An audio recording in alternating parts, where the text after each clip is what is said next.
Bonjour à tous et bienvenue dans les épisodes des podcasts de Cryptosphère. J'espère que vous avez pas marre de moi, ça fait un moment que vous me voyez. Et aujourd'hui, on est avec un invité très particulier.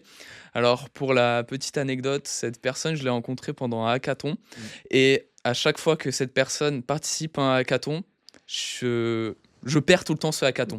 Et cette personne-là, c'est Jason. Et Bonjour à tous. à chaque fois, il gagne ce hackathon et j'en ai marre. Bah, Pourquoi? bah, Pourquoi tu gagnes? pourquoi? Je sais pas, peut-être qu'au final, je suis ton chat noir sur ces hackathons-là. Bah Il y là, a peut-être des questions à se poser. Après, finalement, est-ce que c'est moi qui ai été trop bon ou toi qui as été trop nul ou vice-versa? On sait pas. ah, C'est la question à se poser, je finalement. préfère pas répondre. On préfère pas répondre. On répondra pas à cette C'était question. peut-être un peu trop violent. Alors, pour rappel, on est potes à l'origine. On se connaît très bien et ça Ouais. fait, on a dû faire 3 ou 4 hackathons, on était rivaux. Ouais, si on compte pas tous les autres événements auxquels on a pu du coup Ouais, finalement se voir, que ce soit PBW ou même les hackathons, ouais. enfin que ce soit les hackathons, que ce soit pas Paris Dauphine. Mmh, À l'origine, c'était vraiment notre bloc Genesis à nous ouais. finalement. Et ouais, on s'était rencontrés du coup à Paris Dauphine, comme ça l'indique finalement, enfin, comme son nom l'indique, avec Cryptosphère Do. Ouais. Donc shout out to Talam, voilà, qui Coucou était Talam. coucou Talam. Et ouais, franchement, ça fait déjà 2 ans qu'on se connaît.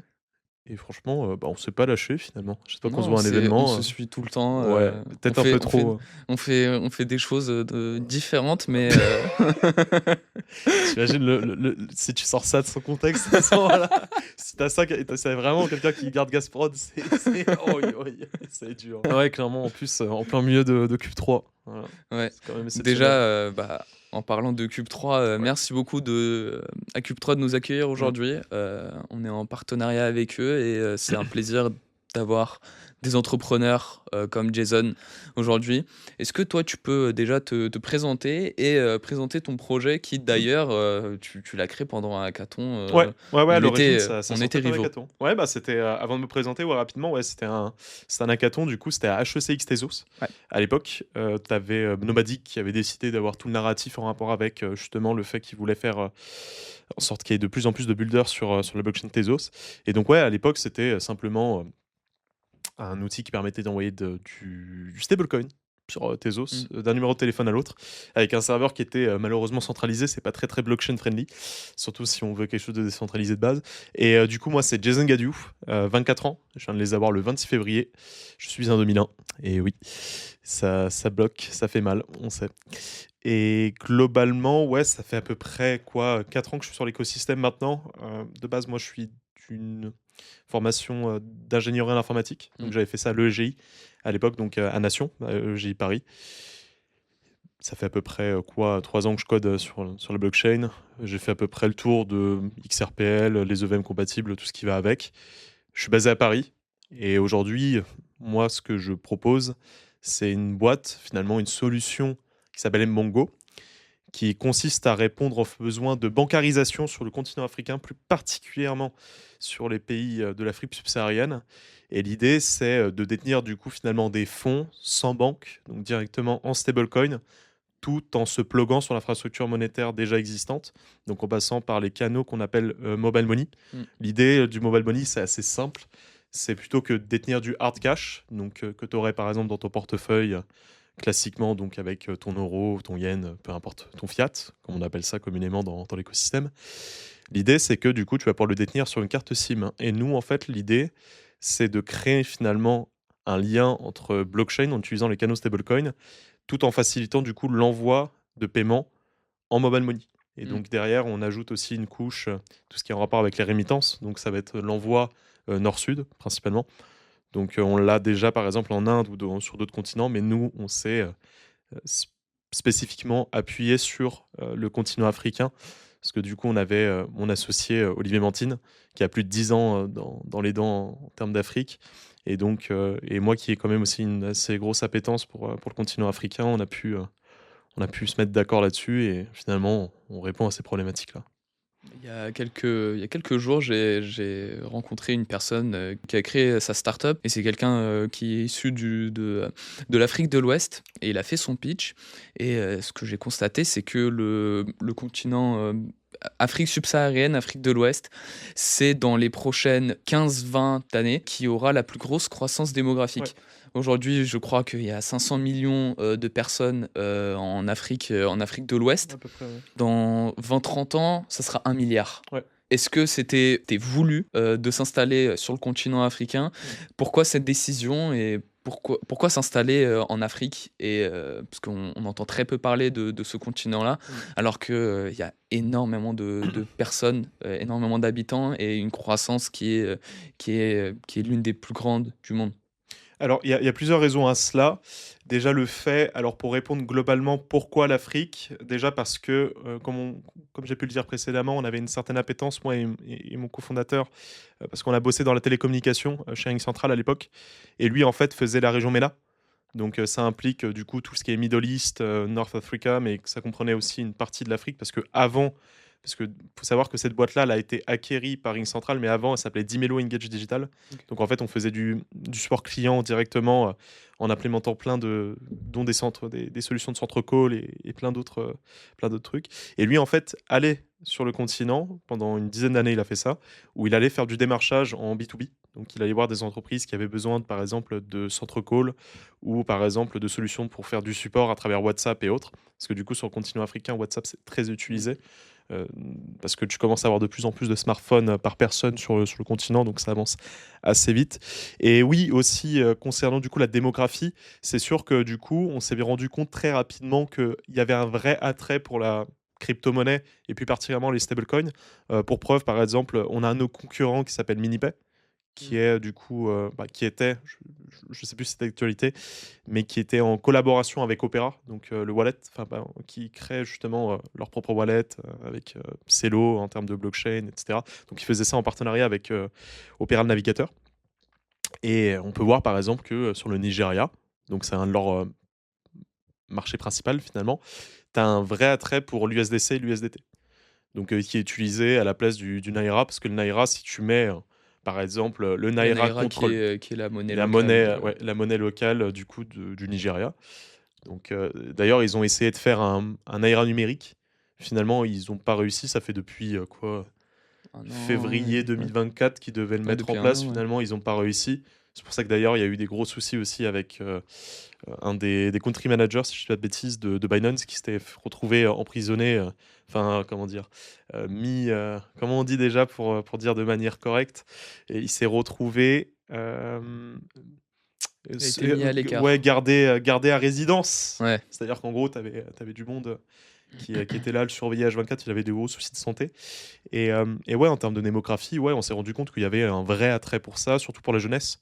Parce qu'en fait, du coup, il y a pas mal encore de soucis en termes monétaires, parce que tu as typiquement pas forcément que en Afrique de l'Ouest, mais tu peux prendre aussi par exemple le Zimbabwe. La monnaie locale, niveau inflation, c'est horrible.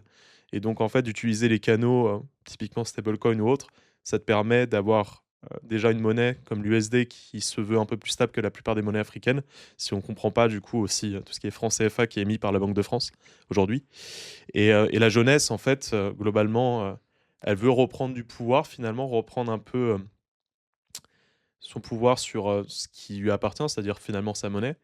Et donc là-dessus, ouais, t'as un vrai attrait, encore une fois, pour la crypto-monnaie là-dessus.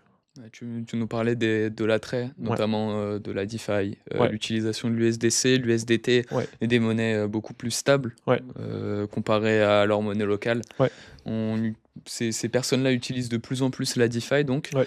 Et moi, je voulais savoir, vous, comment vous appréhendez ça par rapport aux nouvelles technologies qui arrivent. Notamment, on peut entendre parler l'émergence des agents IA, notamment dans la crypto, et tout ce qui en découle.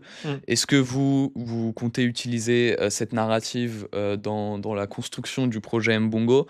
Et comment vous appréhendez cette innovation et comment vous percevez l'IA par rapport à la situation en Afrique? En fait, je trouve que l'agent IA en lui-même, il a une grande utilité, c'est de simplifier déjà la vie de l'utilisateur final. C'est-à-dire qu'on l'a vu par exemple avec Coinbase qui a sorti son Coinbase Agent Kit, qui permet lui de te simplifier absolument tout sur la blockchain base. C'est-à-dire qu'en gros, tu peux swapper des tokens, faire l'acquisition de nouveaux tokens, ou même globalement tout ce que tu ferais manuellement à travers un smart contract, lui, te l'interface avec un simple chat. Donc en gros, tu te retrouves avec un chat GPT testostéroné sauce blockchain, comme on dit.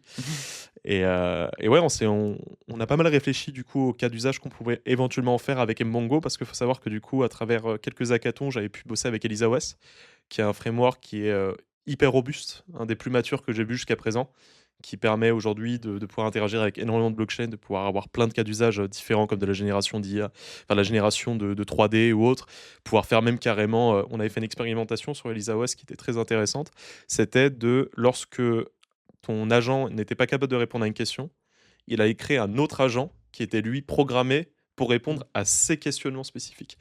Et donc, pour revenir un peu sur Mbongo, nous, on pensait faire éventuellement du coup un agent IA qui te permettait de simplifier absolument tout en termes d'interface, c'est-à-dire qu'en gros, avec un simple prompt, même au niveau du support, de pouvoir en fait finalement te simplifier la vie. Mais le problème étant que lorsque tu es sur un produit type fintech, Mm. très vite en fait ton support il peut être requalifié finalement comme pas comme un conseiller finalement, un conseiller en investissement. Et il y a des cas d'usage typiquement si tu lui dis par exemple tiens vas-y mets sur telle pool parce que tu vas t'y retrouver mieux, parce que cette pool-là, en USDC, te propose 7, alors que lui, il te propose 6,5%. Et globalement, ouais, être requalifié, ça ne nous intéresse pas particulièrement, parce que c'est pas le corps de notre métier. Nous, on est facilitateur, finalement, on est à la fois un moyen d'envoyer de l'argent et un moyen de paiement, sans forcément détenir les clés de l'utilisateur. On fait en sorte de vraiment être de redonner pouvoir justement à nos utilisateurs finaux en termes de possession d'assets. Donc là, on parle du USDC dans l'état actuel, mais à l'avenir, on envisage du coup de s'ouvrir sur d'autres jetons et par la suite de pouvoir s'étendre à un niveau un peu plus vaste de DeFi, donc avec des niveaux de risque qui sont totalement différents. Tu nous parles de prochaines étapes. Ouais. Qu'est-ce que Mbongo va faire dans les prochains mois, dans les prochaines années? Mm. Qu'est-ce que vous allez proposer? Et vous, à l'heure actuelle, Mm. euh, en quoi consiste le produit aujourd'hui? Mm. Qu'est-ce qu'on peut utiliser? Qu'est-ce qu'on peut pas utiliser? Et qu'est-ce que vous comptez implémenter dans Mbongo et Ouais. proposer pour cette population? En termes de vision globale, c'est assez simple. Là, dans l'état actuel, on a la web app qui est fonctionnelle. Dans l'état actuel, tu peux recevoir, envoyer d'un numéro de téléphone à l'autre sans friction avec la blockchain. On a ce qu'on appelle de la contrefaction, du KSP sponsoring. En gros, la contrefaction, c'est créer finalement ton wallet à partir du coup de ce qu'on appelle du social login. C'est-à-dire qu'en gros, tu vas avoir un wallet qui va être créé directement à partir de ton numéro de téléphone, ton email. On envisageait d'ajouter tous les réseaux sociaux. Mais finalement, on s'est focalisé là-dessus parce qu'en fait, on trouvait que c'était le plus simple en termes du X. Et là, on est en pleine levée. On est en train de lever, là, du coup, en pré-seed. Donc là encore, je peux pas forcément préciser encore combien. Mais dans l'idée, ça serait à peu près lever 800 000. Donc à peu près pour 8 millions de valo. Donc là, c'est à peu près l'idée. Donc, c'est pas encore tout à fait clair. On est encore en train de projeter du coup en termes de tarifs. On est en train de voir en termes de marketing parce que du coup, c'est là aussi où ça répond à ta première question en rapport avec le continent africain et comment tu fais du business en Afrique. Ça n'a rien à voir avec l'Europe. Parce qu'en fait, en Europe, par exemple, un acteur peut très bien se permettre d'être aux États-Unis et avoir des petits bureaux, par exemple en Europe, ou avoir quelqu'un qui est vraiment dédié à seulement s'occuper de la partie Europe, mais depuis les États-Unis, et faire des allers-retours. Quand tu es sur le continent africain, tu es obligé d'avoir quelqu'un sur place. Mm. Vraiment tout le temps. Tout le temps, parce que du coup, c'est pas du tout la même manière de faire du business, c'est pas du tout la manière d'approcher le business même. Et surtout, un peu comme aux États-Unis, c'est assez pareil, c'est assez similaire, pardon. On n'a pas peur de parler de gros sous. Alors qu'en France, on a encore une certaine pudeur, on tâte un peu le terrain encore. Alors que si on prend les États-Unis et le continent africain, surtout au Nigeria, donc dans les pays anglophones en Afrique, on parle fric direct, quoi. C'est vraiment, ils ont aucune gêne comme on pourrait l'avoir en France ou quoi que ce soit. Donc c'est pas du tout la même démarche. Et il y a ça aussi à prendre en compte. Et c'est pour ça que là, on est en train de voir pour un BizDev. Donc là, on parle du coup de prochaine étape. Et en termes de produits, finalement, on va se développer au fur et à mesure, du coup, toute la partie investissement. Donc du SDC vers d'autres actifs, éventuellement, ou tout simplement pour faire du staking, où tu récupères du yield à l'année ou autre. Et c'est une manière aussi pour nous de pouvoir ouvrir au marché du retail d'un invest, parce qu'on sait que bien souvent, c'est là aussi l'intérêt de la DeFi, c'est que tu n'as pas de minimum sur le papier pour pouvoir rentrer en DeFi et pouvoir faire du yield, donc finalement du rendement à l'année, généralement. Et c'est très intéressant pour le continent africain parce que du coup, le manque de banque, enfin, le fait de ne pas avoir de banque déjà, c'est assez compliqué pour recevoir des paiements ou même pour payer au quotidien. Parce que si tu prends par exemple le mobile money, la plupart du temps, là on en parlait avec Olivier, on se faisait la remarque, c'est de l'ordre d'à peu près, quand lui était au Kenya, donc à Nairobi, c'est de l'ordre de 6% par transaction de frais.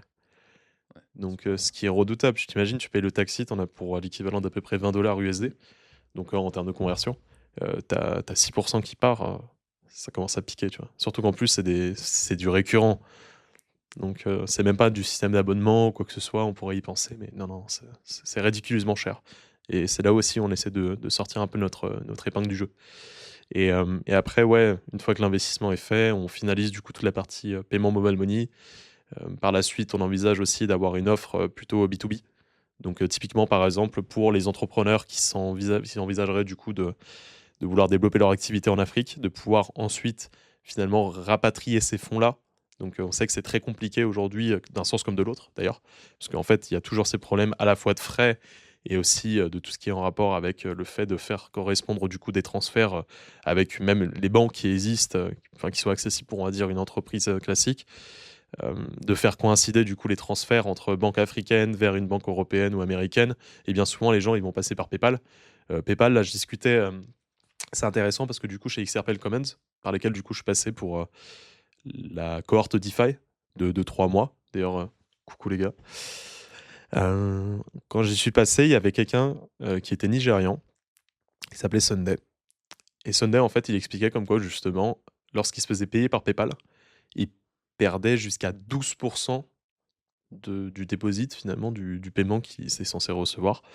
Parce que PayPal, en fait, peu importe si tu te l'as joué en mode family and friend ou alors directement business, le truc, il te mangeait, il te mangeait deux chiffres en pourcentage sur le truc. Donc, ça commence à être assez ridicule. Et là, du coup, il passait par les stablecoins.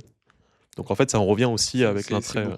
c'est beaucoup plus simple. Ouais, clairement. Je me souviens à l'époque, moi je connais pas mal de personnes en Ukraine. Ouais. Eux, à l'époque, il n'y avait pas encore le stablecoin. Ouais. Par contre, il y avait Bitcoin et en fait, ils faisaient juste des transactions comme ça directement. Au lieu de passer par des Western Union ou des solutions comme ça. BTC. Bitcoin, ça prend pas beaucoup de frais comparé à ce que propose Western Union. Je me souviens, je crois que c'était à l'ordre de 20% où vraiment c'était fou. Ouais. Et des solutions comme ça, ces types de personnes-là en ont besoin, alors que nous, on a un système bancaire qui est beaucoup plus solide, avec des monnaies qui sont beaucoup plus stables. Ouais, typiquement, tu vois, c'est la première question, c'est un peu la catchphrase, entre parenthèses. La première question que je pose, moi, quand je pitch justement Mbongo à l'oral, c'est: est-ce que tu as un compte en banque? T'as forcément la majorité des gens, tu vois, quand tu es dans une pièce en Europe, qui vont lever la main. Et ils comprennent pas tout de suite. Et quand tu leur dis, ouais, il y a plus de 70% de la population, par exemple, au sein d'un pays en Afrique subsaharienne qui n'est pas bancarisé, les gens, ils tombent des nues. Ils se disent, mais comment ils font? Et c'est là qu'on a introduit le mobile money et Mongo. Et non, franchement, c'est redoutable. Et quand tu le vois de tes propres yeux, moi, je sais qu'Olivier, par exemple, typiquement, s'il avait eu Mbongo à l'époque où il était encore en Afrique, ça lui aurait enlevé mais tellement de pain points incroyables. Typiquement, même pour se faire payer par la boîte. Parce que du coup, pour ses notes de frais, etc., quand il devait se faire payer en mobile money, c'était redoutable. Parce que du coup, la boîte, elle y perdait énormément. Lui, il devait recevoir ça sur son compte bancaire. Les ATM, ils marchaient pas. Ou alors, il n'y avait pas d'ATM sur 25 km. Ou il était en moto en train de traverser un fleuve. Tu sais pas. Et du coup, c'est là où, en fait, c'est super intéressant, encore une fois. Et lui, en fait, quand j'en parle, parce qu'on a fait quand même 11 itérations d'Mmongo avant d'en arriver là, puisqu'on est quand même passé de simplement SMS à vraiment avoir une super app, finalement, pour le définir encore mieux. Il me dit, il le disait là il n'y a pas si longtemps, il disait, moi j'aurais rêvé d'avoir une application comme ça. Écoute, tu nous parlais très rapidement de ton pitch. Je Ouais. sais que tu es un très très bon pitcher. J'ai écouté plusieurs de tes pitchs. J'ai un petit jeu pour toi. Ok. Imagine, je suis un business angel. Tu es en face de moi. Comment tu me pitcherais ton projet?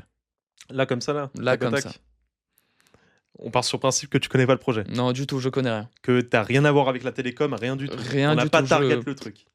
Rien du tout. Du coup, si je devais le pitcher, je te dirais, bah écoute, Mmongo aujourd'hui, c'est un produit qui surfe sur des centaines de milliers de dollars d'équivalent de flux monétaires qui sont transférés presque tous les mois ou même sur l'année sur le continent africain. Aujourd'hui, on a un véritable attrait de la part de la population pour les produits en crypto. Donc là, on parle de stablecoin, etc., qui permettent de lutter face à finalement à la fois l'inflation et le fait de pouvoir finalement se réapproprier du coup ces fonds. Et en fait, il faut aussi prendre en compte quelque chose, c'est que en termes d'histoire, il faut savoir que du coup, la plupart des monnaies qui sont encore utilisées aujourd'hui, c'est le fruit du coup d'une histoire coloniale pour beaucoup, que ce soit le Congo, que ce soit par exemple le Sénégal ou d'autres anciennes colonies, qu'elles soient belges, françaises ou même portugaises, donc par exemple en Angola. Tu as plein de cas comme ça où en fait il faut vraiment se reprendre, faut reprendre un peu l'historique de la chose. Et Mbongo aujourd'hui lutte et propose une solution qui se veut en fait le meilleur des deux mondes, c'est-à-dire à la fois la simplicité d'utiliser, pardon, oui, le cafouillage, d'utiliser du coup du mobile money, et tout en scalant et en rendant la chose encore moins chère en utilisant du coup les canaux crypto, avec du coup le stablecoin et autres.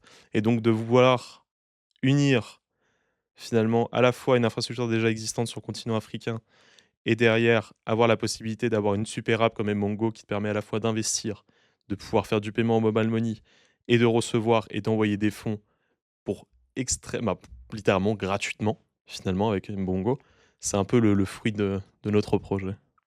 Alors, est-ce que vous validez son pitch C'est vraiment le pitch en 2 secondes, hein. C'est vraiment le Alors, en brief tout à ce cas, niveau-là. c'est improvisation. Je pense que tu l'as très bien pitché. Mm. Tu nous as appris beaucoup de choses par rapport à ce sujet que Ouais. je pense beaucoup ne connaissent pas. Ouais. En tout cas, merci beaucoup, Jason. Bah, merci à Où toi. est-ce qu'on peut suivre Jason et tes aventures? Bah, on peut me suivre sur LinkedIn, Jason Gadiou, DJASON, GADIOU.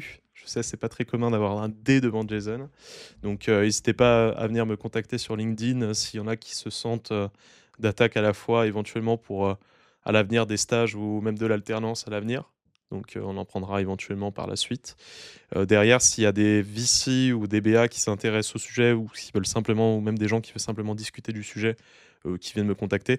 Sinon, sur mon adresse mail, jasongadiou@gmail.com. Donc, je suis joignable aussi dessus. Et non, On mettra n'hésitez tous pas. les liens dans la description. Vous aurez tout. On fait ça simple. Et ouais, non, n'hésitez pas à venir me contacter. Et voilà, on se dit Top. bientôt. Merci beaucoup, Jason. Bah, merci à Et toi. on se retrouve pour un prochain épisode des podcasts de Cryptosphère. Ciao, ciao. À bientôt.